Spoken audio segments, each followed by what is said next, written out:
Voltamos entrevistando o senador Pedro Taques, do PDT de Mato Grosso, dentro da série de entrevistas com senadores eleitos em outubro de 2010. Senador, no primeiro bloco, o senhor falava da sua atuação como integrante do Ministério Público Federal e antes estadual.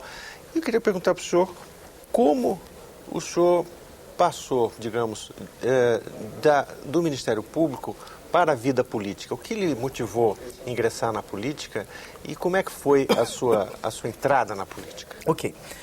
No Ministério Público Federal, e eu penso aqui no Senado, ninguém faz nada sozinho. Não é isso? Lá no Ministério Público Federal eu nunca fiz nada sozinho, sempre tive o auxílio, a colaboração de outras pessoas, da Polícia Federal, das polícias estaduais, do MP, do Estado. Eu quero dizer com isso que aqui no Senado também, ninguém pode ser professor de Deus, ninguém pode ser o dono da verdade. Aqui não pode existir primeiros entre aqueles que são iguais. Nós todos somos iguais. Eu tenho a noção de que o trabalho que nós vamos desenvolver aqui precisará do apoio, né, dos colegas que aqui se encontram. Muito bem. Lá no Ministério Público Federal eu aplicava a lei, não é isso? E eu senti, como operador do direito, que algumas modificações legislativas precisam existir. O senhor me perguntou por que eu deixei um cargo que era vitalício, que recebia mais do que senador da República, até que eu morresse. Até os 90 anos, que eu espero tenha essa expectativa de 90 anos. Por que eu fiz isso? Porque eu entendi que a contribuição que um cidadão deve dar ao seu Estado não pode se fundamentar apenas no dinheiro. Né? A nossa vida, dinheiro é importante para que você conquiste bens materiais, conquiste até bens intelectuais estudando, mas dinheiro não é tudo nas nossas vidas. Vou dar o exemplo daquele busto que está ali atrás. Rui Barbosa foi senador no início do século XX. Rui Barbosa por 2 vezes disputou a presidência da República. Ele fez isso não por dinheiro.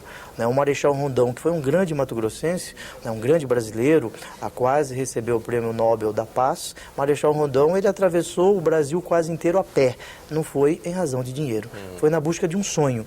E eu tinha um sonho, ainda tenho este sonho, de que nós tenhamos um Estado melhor. Por isso eu deixei o Ministério Público, quando eu aplicava a lei, para que eu pudesse, junto com outros colegas, com toda humildade, contribuir na criação de novas leis, na modificação de novas leis. Dinheiro é importante, mas dinheiro não é tudo, porque o homem não chegou na Lua por causa de dinheiro, na busca de um desafio, de um sonho.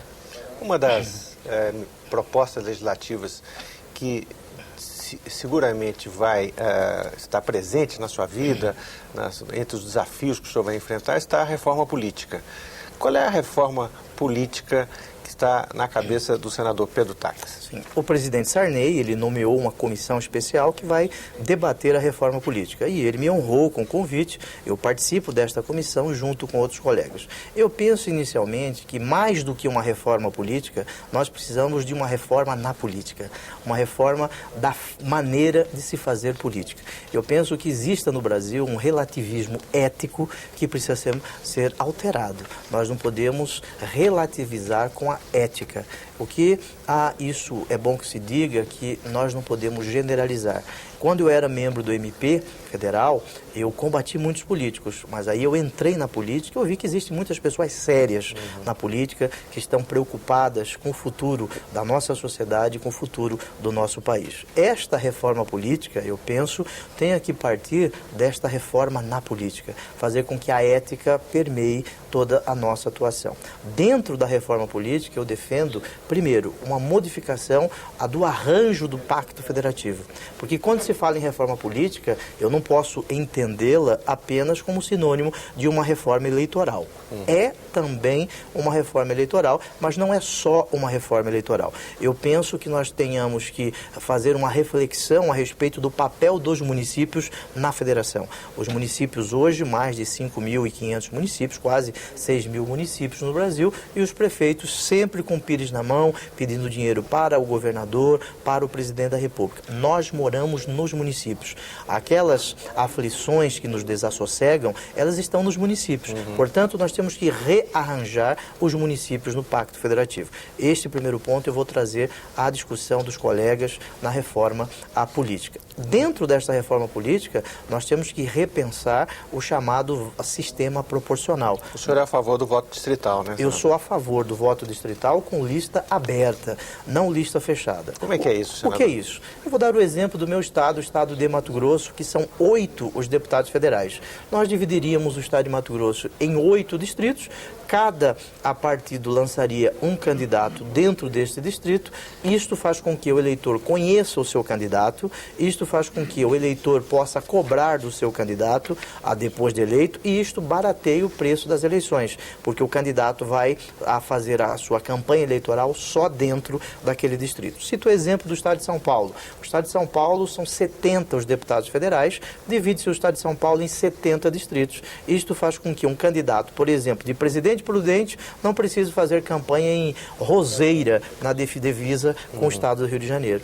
Isto faz com que a eleição seja mais barata. Outro ponto da reforma política.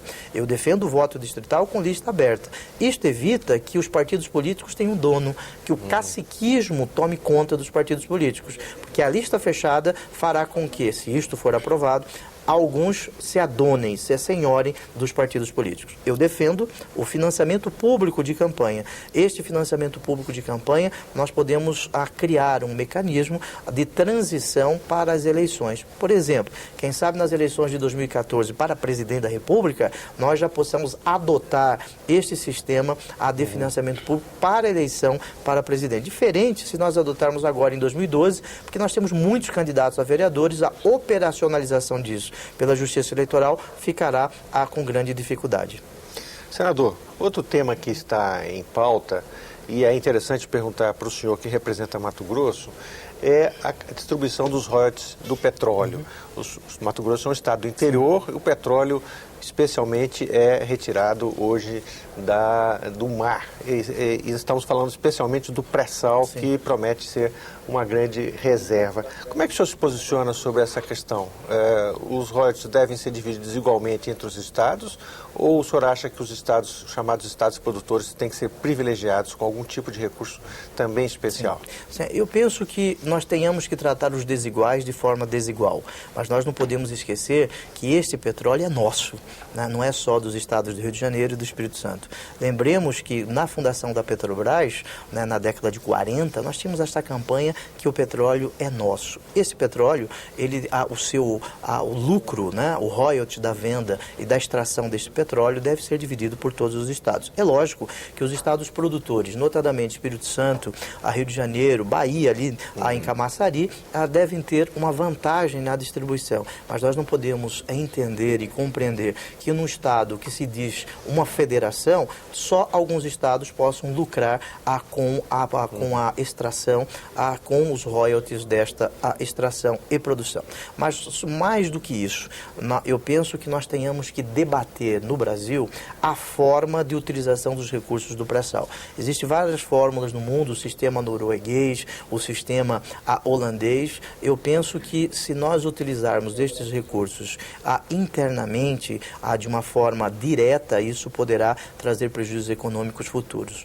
Eu estou analisando e estudando, ainda não formei a minha convicção sobre isso, a respeito da criação de um fundo para que esses recursos possam ser utilizados.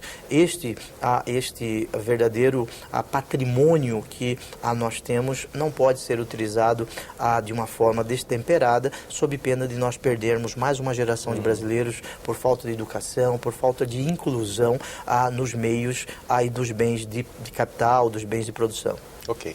Nós voltamos daqui a pouquinho entrevistando o senador Pedro Taques, do PDT do Mato Grosso. Até daqui a pouco.